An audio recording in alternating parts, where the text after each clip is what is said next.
तो पहले बताइए कि ये इसकी शुरुआत कैसे हो गई? तो इसे वही तो जो 1986 के बाद, हाँ, 86 पॉलिसी के बाद हाँ, 1992 का थोड़ा सा मॉडिफाइड वर्जन आया था हाँ, एजुकेशन पॉलिसी का हुँ, नेशनल लेवल। ओके, तो उसके बाद ओनली इन 2016 हाँ, में एक टीएसआर सुब्रमण्यम कमिटी करके हुँ, फॉर्म किया गया था okay, to draft the national hmm, education policy. Hmm, and उसका उनका ड्राफ्ट के बाद हुँ, देवर सम डिस्कशन, एडिशन थोड़ा था, क्रिटिक्स थे। हाँ, तो उस बेसिस पे उन्होंने एक छोटा सा डॉक्यूमेंट बनाया हाँ, एमएचआरडी की तरफ से, हाँ, minister of human resource development की तरफ से, ओके, हाँ, सम इनपुट्स टू एमएचआरडी करके। हाँ, सो उसका 43 पेजेस का डॉक्यूमेंट था वो। ओके, उसमें उन्होंने चीजें हाईलाइट किए थे। ओके, तो दोनों के बेसिस पे, हुँ, आधार पे, हुँ, ये एक नेशनल एजुकेशन पॉलिसी और committee to draft the national education policy हाँ, under the chairmanship doctor Kasturirangan was formed okay, somewhere in June July 2017। Okay, and almost August से काम शुरू हो गया था। ओके, देन ये जो दोनों पहला वाला जो कमिटी की रिपोर्ट थे, हाँ, okay, they it had given good insight, already okay, काफी कवर किए थे उन्होंने। हुँ, हुँ, बट ओनली थिंग वाज कि थोड़ा एक्सेप्टेबल नहीं था in terms of hmm, hmm, main points, तो हुँ, इसलिए रिविजिट किया है। तो हुँ, फीडबैक ऑल इंडिया से आया था हुँ, उसका। सब लोगों ने, हमारे जो कमिटी था, हुँ, एक टेक्निकल सेक्रेटरीट बनाया गया था हुँ, हुँ, कस्तूररंगन कमेटी जी का। एक उसमें सब ज्यादातर सीनियर लोग थे, पीएचडी होल्डर्स जो हुँ, एजुकेशन में है। हुँ, हुँ, तो दे वर रिव्यूइंग हुँ, द कमेंट्स। हुँ, उसमें एक चीज पता चला कि कमेंट्स तो काफी है, मगर हुँ, हुँ, कंसर्न स्टेक होल्डर जो है, हुँ, टीचर्स, स्टूडेंट्स हुँ, वगैरह, उसका हुँ, उनका कमेंट्स थोड़ा कम थे। Hmm, and they were also not detailed और वगैरह में, तो हुँ, इसीलिए और एक बार उन्होंने कंसल्टेशन करने का प्लान ओके, किया। हुँ, हुँ, इसीलिए कमिटी का टाइम फ्रेम एक गॉट एक्सटेंडेड। हुँ, हुँ, इनिशियली आइडिया वो 6 मंथ्स में खत्म हुँ, करने का प्लान था। हुँ, हुँ, तो उस हुँ, बेसिस पे कंसल्टेशन हुआ, नेशन वाइड हुँ, कंसल्टेशन हुआ, okay, both online offline. Okay, online में जो था सबका वो माई गव डॉट हुँ, इंडिया का जो वेबसाइट पोर्टल था उसमें था। Hmm, hmm, and people also started sending emails and scanned copies to okay, MHRD ministry. Okay, उधर से एक ओएसडी भी अपॉइंट किया गया था। हुँ, तो उन्होंने भी कोलेक्ट करना शुरू किया। उसके बाद ऑफलाइन में क्या हुआ था मैडम कि दे हैड नैक जो है बेंगलुरु में, national accreditation hmm, assessment council, hmm, NAAC to Nagarbhavi में, तो उधर उन्होंने एक टेक्निकल सेक्रेटरीट ऑफिस क्रिएट किया। सो काफी सारे लोग, education experts used to come there for discussion, hmm, कि committee used to meet there and discuss कि क्या करना है, क्या नहीं करना है, what are the issues. Hmm, तो ऑफलाइन भी काफी हुए मीटिंग। सो हुँ, उसके बाद एक ऑनलाइन, सॉरी, ऑफलाइन कंसल्टेशन में भी हुँ, काफी सारे लोगों को बुलाया गया था। जैसे कुछ एग्जांपल्स आपको देना है कि प्रोफेसर माधव मेनन, जो नेशनल लॉ स्कूल एस्टेब्लिश किए थे बेंगलुरु में, फर्स्ट लॉ स्कूल, हुँ, उनको इन्वॉल्व किया गया था कि लीगल एजुकेशन में क्या रिफॉर्म लिया लेके करना चाहिए। Then doctor Devi Shetty and his team कि मेडिकल एजुकेशन में कैसा करना चाहिए। देन उसके बाद जो कमेंट्स आए, उस कमेंट से पब्लिक कंसल्टेशन कर रहे थे कि दोनों मेंबर्स भी कर रहे थे, और टेक्निकल सेक्रेटरी के जो लोग थे, वो हर जगह पे इंस्टीट्यूशन, हर स्टेट पे जाके, कितना वेरियस इंस्टीट्यूशन में जाके प्रेजेंट करते थे कि ये पॉइंट्स आ रहा है, कि फीडबैक लेने के लिए। फीडबैक लेने के बाद फिर कमिटी को मीट करके वो प्रेजेंट करते थे कि ये पॉइंट में ये चेंजेस आना है या नहीं आना है, ये ऐसे ही रख सकते हैं। This was the internal process. Oh Then what parallelly they did was the committee also looked into various previous policies जो इंडिया का आया हुआ है, और कमीशंस और committee reports, Radha Krishna committee report, then Kothari committee report, then Gajendra Gadkar committee report, तो जो specific governance के ऊपर था, टीचिंग के ऊपर था, रिसर्च के ऊपर था, तो वो सब कमिटीज को रिव्यू किया गया कि क्या वो उन्होंने बोला था और क्या अभी करना है। और इसके अलावा इंटरनेशनल पॉलिसीज, जैसे डेनमार्क का हो, भूटान का हो, ऑस्ट्रेलिया का हो, कि वो भी वो रेफरेंस किया गया कि क्या उसमें कंटेंट्स है। एक एग्जांपल आपको मैं दे सकता हूँ कि भूटान का नेशनल एजुकेशन पॉलिसी बहुत ही नॉलेजेबल था, क्योंकि वह एक एग्जांपल उसका मैं बता रहा था कि एजुकेशन जो वर्ड है, उसको उन्होंने अंडरप्ले करके, मतलब उसका उतना एम्फोसिस नहीं किया था, बट लर्निंग के ऊपर ज्यादा एम्फोसिस किया था। जो आप एजुकेशन पॉलिसी का डॉक्यूमेंट जो अभी गवर्नमेंट ने रिलीज किया है कल, उसमें आप देख सकते हैं कि लर्निंग वर्ड जो है बहुत यूज किया गया है, एजुकेशन बहुत कम यूज किया है, क्योंकि learning is dependent on individual and it is based on creativity. Education is top down, वो हम लोग बोलते हैं teacher centred learning, teacher centred education, but learning is student centred और लर्नर सेंटर्ड। तो वो चेंज आप देख सकते हो कि ये एक एस्पिरेशनल इंडिया जो बोलते हैं, अभी नया जो सिस्टम हम ला रहे थे, उसका एक एग्जांपल है। ओके, आप यस, इसके साथ कैसे जुड़ गए? मैं एक्चुअली वाज फॉर्चुनेट कि मैं मेरा पीएचडी जो है National Institute for Advanced Studies Indian Institute of Science में कर रहा था, और मेरा पीएचडी था higher education and university governance के ऊपर। और उसके टाइम पे मैंने काफी आर्टिकल्स लिखे थे। आपका सब्जेक्ट क्या था पीएचडी का? PhD was higher education and university governance in India. Higher education and university governance in India. From which university? From National Institute for Advanced Studies, Indian Institute of Science, Bangalore. तो उन लोगों तो ने आपको contact किया? हाँ, उन्होंने एक fortunately members of the committee जो थे, वो मेरे प्रेजेंटेशन को देखा था। हाँ, मेरा एक पेपर आया था, हाँ, national university for education planning and administration university से एक पेपर आया था, analysing the national higher education policies in India since independence. So उसी वो जून में पब्लिश हुआ, और ये अगस्त में 2017 में जब ये हो रहा था ड्यूरिंग दैट प्रोसेस थोड़ा वो हाईलाइट भी हुआ कि एक पेपर लिखा है उन्होंने एनालिसिस में, तो maybe we could explore करके मुझे लग रहा है अभी, क्योंकि कभी ये डिस्कस नहीं हुआ था, बट आपको दैट वाज किसने अप्रोच किया? मेरे को प्रोफेसर MK श्रीधर जो मेंबर है, उन्होंने अप्रोच किया, और फिर डॉक्टर कस्तूरीरंगन सर से मिलने के बाद वो बहुत कीन थे कि we should engage. What was your first impression when you met Kasturirangan? One was he is a very down to earth person. जैसे आप कोई भी अंदर very down to earth person makes you very comfortable but very knowledgeable. मुझे अभी भी याद है उन्होंने एक अल्बर्ट आइंस्टाइन का कोटेशन मुझे बोला था कि अगर आप ये पॉलिसी में इन्वॉल्व होंगे सीरियसली, तो आप कितने जनरेशंस को हेल्प करेंगे वो सोचिए, मतलब next generations to come including your children. So you should be really very serious about this work and contribute to it. तो उन्होंने बोला था अल्बर्ट आइंस्टाइन का कोट करके, अभी भी याद है। तो very down to earth person, very down to earth, very knowledgeable and very passionate about this work of education. तो एक्चुअली वर्क कब शुरू हो गया फिर? अगस्त 2017 से डिटेल्ड वर्क शुरू हो गया था मैडम, बट बैकग्राउंड वर्क जून से शुरू हुआ था। कैसा प्रोसेस था इसका पूरा? कब मिलते थे, कितनी देर बैठते थे और क्या तय होता था? और आप लोगों ने कमिटी ने हाईलाइट किस पर किया? तो इनिशियली हम लोग 33 थीम सेलेक्ट किए थे, स्कूल एजुकेशन से लेके higher education. One good thing एक कमिटी का मुझे लगा, क्योंकि after studying the previous documents मुझे एक अच्छा लगा कि इन्होंने एजुकेशन जो है they have seen it as a continuous process, कि ऐसा नहीं कि school secondary primary secondary higher education then vocational, ऐसा नहीं देखना चाहिए। एक का दूसरे को लिंक है, स्ट्रॉन्ग लिंक है, and they should be seen as a continuum, not as watertight compartments. So 37 themes select किया, 33 themes select किया गया था। जैसे हो गया रेगुलेशन, हो गया गवर्नेंस, हो गया ऑनलाइन लर्निंग के बारे में हो गया।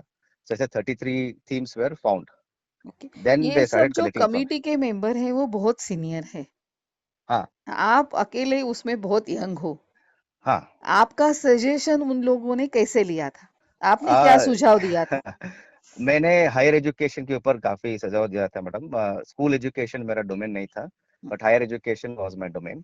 एंड ये तब उनको पता चला कि वन थिंग अगेन, आपने बोला था कि कस्तूररंगन सर कैसे हैं, तो उन्होंने ऑलवेज हमको कलीग करके बुलाया था। He used to always introduce us as he is my colleague करके इंट्रोड्यूस करते थे। वो कॉन्फिडेंस लेवल हमारा थोड़ा ज्यादा होता था कि यस, ये हमको पीयर की तरह देखते हैं, जैसे सबॉर्डिनेट की तरह देखते हैं। और जैसे उनको पता चला कि मेरा डॉक्टरेट इस सब्जेक्ट पर है and there is not much research on higher education, तो उन्होंने थोड़ा सा हमको, इनका इनिशियली हम लोग प्रेजेंटेशन करते थे पीपीटी में, slowly they started to understand that हमको भी सिस्टम के बारे में थोड़ा आइडिया है, तो थोड़ा कॉन्फिडेंस बिल्डिंग शुरू हो गया। But initially yes, they were concern कि हाँ कि कैसे होगा ये करके, but we are very happy with the chairman of the committee who really gave us that confidence and अभी ये इस पूरी पॉलिसी में बहुत अहम चीज आपको ऐसी कौन सी लगती है कि जिससे ये बदलाव किए करने से पूरा एजुकेशन सिस्टम में एक अच्छा बदलाव आ सकता है और क्वालिटी बढ़ सकती है?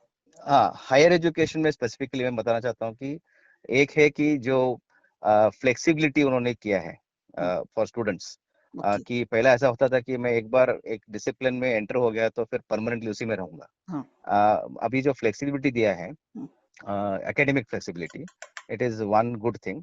हाँ। Second, they have given structural flexibility कि मैं एक साल पढ़ूंगा, हाँ। मगर मुझे कोई अपॉर्चुनिटी आ गया कि मेरा फाइनेंशियल कंसर्न्स है, मैं ड्रॉप आउट हो जाऊंगा, तो वो एक ड्रॉप आउट का नाम जो था, लेबल, वो अभी हटेगा, क्योंकि अगर आप एक साल करेंगे तो आप कुछ तो मिलेगा, सर्टिफिकेट तो मिलेगा आपको। हाँ। ऐसा वो जो प्रोग्रेसिव थिंकिंग है हाँ। वो बहुत ही चेंज होगा, specially for young people. And that is third, governance point जो व्यू है, हाँ। ऑटोनॉमी को बहुत स्ट्रेस किया गया है हाँ। और एफिलिएशन को थोड़ा सा उन्होंने चेंज करने को सजेस्ट किया है, विच इज यानी वेरी वेरी क्या किया क्रिटिकल। है उन लोगों ने एक्चुअली? एफिलिएशन सिस्टम जो है मैडम अभी, हाँ। वो university has lot of control over affiliating colleges. हाँ। Control meaning it can be good और bad, hmm. But it has still becoming challenge कि सिलेबस रिवाइज नहीं कर सकते हैं। ओके। मतलब उसका कमिटी फॉर्म करना है, वो करना है। अभी उन्होंने सब रिस्पॉन्सिबिलिटी इंस्टीट्यूशन को दे दिया है ओ। कि मतलब उसमें बोला है कि ऑटोनॉमी रहेगा, हाँ। आपको सेल्फ रिस्पॉन्सिबिलिटी रहेगा। ऐसा नहीं कि आपको फुल फ्रीडम मिलेगा, मगर you will be not under too much of stress on regulation. हाँ। जो काम ढंग से नहीं हो रहा है उसका रेगुलेशन तो होगा ही, सिस्टम तो है, मगर आप करना चाहते हैं कुछ नया तो उसके लिए आपको फ्रीडम है। उसको फ्रीडम दिया गया है। हाँ। यानी कोई भी इंस्टीट्यूट, एजुकेशन इंस्टीट्यूट अपना सिलेबस चुन सकती है। हाँ, वो अपडेट कर सकते हैं और हाँ। वो लोग इंट्रोड्यूस कर सकते हैं। जैसे कि अगर आप समझे सोशल साइंस में, हाँ। बीए कोर्स में अगर मुझको आर्टिफिशियल इंटेलिजेंस पढ़ना है तो हाँ। अभी कर नहीं सकता मैं, एज अ स्टूडेंट और as a principal also it's very hard to introduce yes. Easily, because there are lot of process. वो कम किया है उन्होंने, कि बोले कि वो आपको फ्रीडम रहेगा कि आपको need based, demand based courses करने के लिए। और मतलब ये जो पॉलिटिकल प्रेशर है वो कम होगा, और क्योंकि इंस्टीट्यूशन। मदर टंग का एक बहुत ये किया है ना? यस मैडम, वो क्या हुआ था कि it was a scientific basis पे किया था, हाँ। Because institution, national institute of neurology हाँ। जो गुजरात में है, उधर चेयरमैन ने विजिट किया था, या उधर से एक्सपर्ट्स ने ये किया था कि mother tongue is our first language, because children learn it very fast. Okay. And अभी आप फॉरेन लैंग्वेज इंट्रोड्यूस करेंगे तो उनका लर्निंग लेवल्स कम हो जाएंगे, in hmm. The sense reactive learning. तो we should first make sure foundation is good, yes. Then everything can come. And ये सिस्टम पहले भी था, ऐसा नहीं कि नया था, बिकॉज दोनों नालंदा तक्षशिला जो मॉडल है, they are also based on similar model, and that has been the reference point in most cases. एक अहम बात इस पॉलिसी में है हाँ। कि 6 स्टैंडर्ड से ही हम कारपेंटर, लॉन्ड्री, क्राफ्ट यस, इसमें वोकेशनल इंटर्नशिप कर स्किल्स। सकते हैं। हाँ हाँ हाँ। ये स्पेसिफिकली ऐसा बदलाव लाने का क्या हेतु है? ये दो है कारण मैडम इसके लिए। हम्म। एक है कि ये जो स्किल लर्निंग है उसमें क्रिएटिविटी ज्यादा होता है। हम्म। आप हम देखते भी है, kids learn drawing and everything by themself, okay. उसके लिए टीचर रहता नहीं है, हाँ। क्रिएटिविटी रहता है। And moreover it will make them independent, कि bookish knowledge is good but also they are become dependent on job market, so they can skill themselves and also be creative and also learn better in a way. एक सवाल ऐसा है हाँ कि policy तो बहुत अच्छी बनाई है, हाँ इससे स्टूडेंट्स को बहुत लाभ होगा, उनको हाँ फ्रीडम भी मिलेगा, हाँ लेकिन हमारी टीचिंग फैकल्टी है जो हाँ अभी भी हमारे स्टूडेंट्स को बोलती है कि जेरोक्स कर दो, नेट पे हाँ, जा, उनके करेक्ट। लिए अभी कौन सी जिम्मेदारी आई है? उनके लिए फर्स्ट प्रॉब्लम जहाँ पे होता है मैडम, बीएड कॉलेजेस, हम्म। उधर से शुरू होता है प्रॉब्लम, हम्म। बिकॉज हम्म। बहुत सारे ऐसे प्राइवेट कॉलेजेस थे जो और है जो ऐसे डिग्री दे देते थे। वो प्रॉब्लम बहुत सारे रिपोर्ट भी हुए पिछले सालों सालों से, हम्म। कि quality of teacher education is very poor, hmm. it has to be reformed and revamped. हम्म, तो उसके लिए उन्होंने बोला है कि going forward in the next few years teacher education should be 4 year degree. It should be a 4 year under graduate degree जिसमें intensive training होगा teachers के लिए. और उनको ये जो स्टूडेंट्स को अभी चिल्ड्रन और लर्नर्स को जो बोला गया है पॉलिसी में ट्रेनिंग दिया जाएगा. So first is teachers has to be updated and update, upgraded. Yes, तो वो उसमें उन्होंने बोला और यूनिवर्सिटी में ये डिग्री ऑफर करना है, कॉलेजेस में नहीं.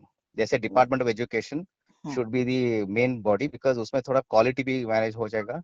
और ये जो इशू है प्राइवेट कॉलेजेस का जो क्वालिटी, ऐसा नहीं कि हर प्राइवेट कॉलेज ऐसा है, but majority were running it like that कि कोई कोई एग्जाम किधर भी लिखता है डिग्री मिल जाता था, ऐसा बहुत. और बाकी सारे लोग बीएड एक जॉब के लिए करते थे.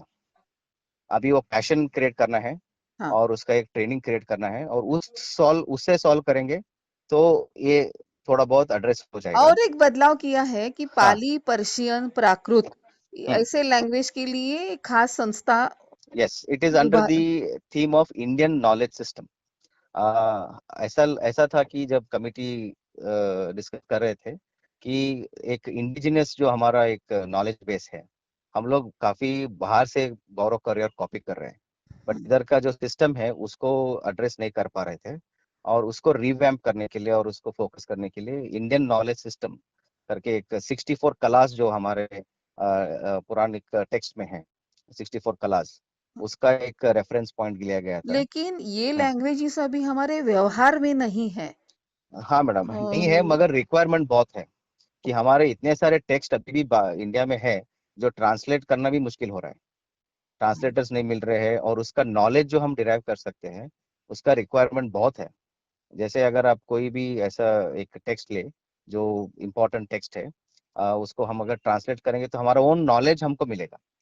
तो हाँ, क्या बोलते हैं उसको, विजन है कि going forward in next 10-20 years we should have good scholars in this subject who will also be exposed to modern language. And उसको एक हम लोग प्रमोट करने के लिए कि इंटरनेशनल जो नॉलेज है उसको हम लोग अरेस्ट करके मतलब कम करके इसको फोकस करने का. बट ओ- ऐसा नहीं कि उनको मैथ्स फिजिक्स केमिस्ट्री वगैरह नहीं टीच किया जाएगा, ऐसा नहीं है, but they will be experts okay. In that subject. MPhil की डिग्री हमने अभी निकाल दी गई है हाँ हाँ मैडम. और डायरेक्ट हम पीएचडी कर सकते हैं। इससे क्या हाँ, होगा?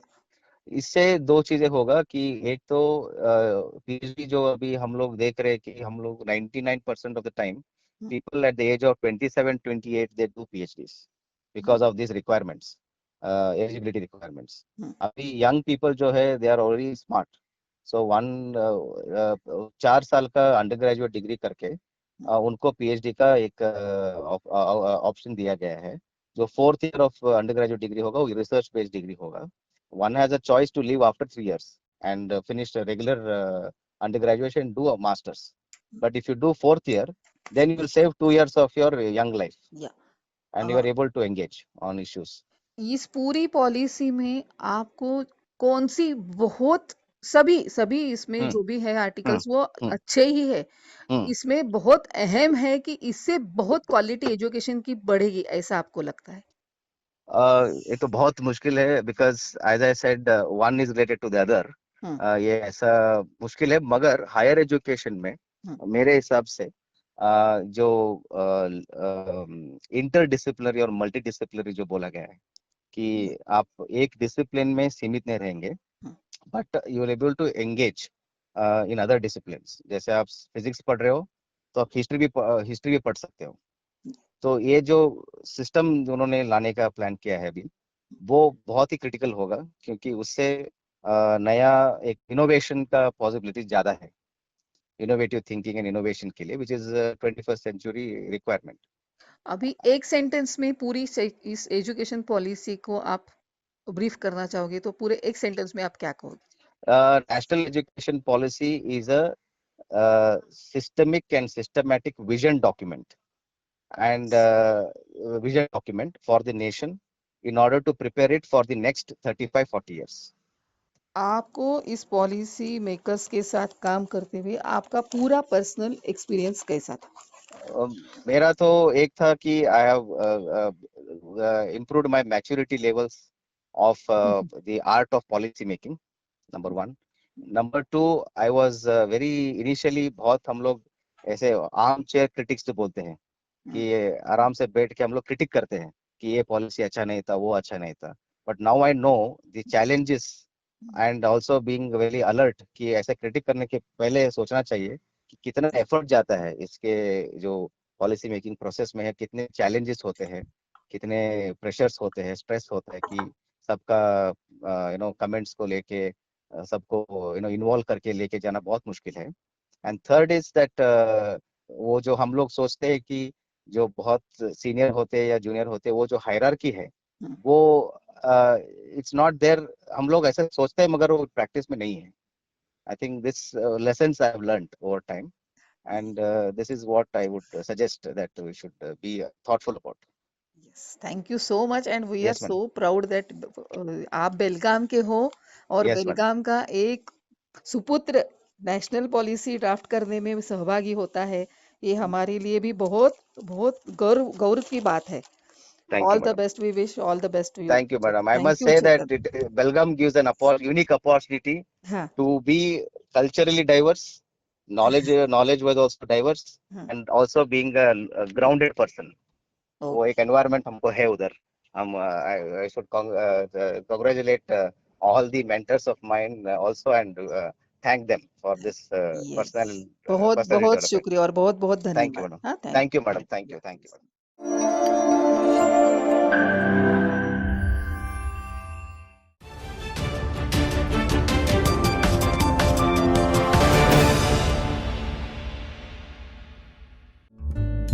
सबस्क्राईब करा तरुण भारत न्यूज चॅनलला आणि ताज्या घडामोडी सर्वात आधी जाणून घेण्यासाठी बेल आयकॉनवर क्लिक करा.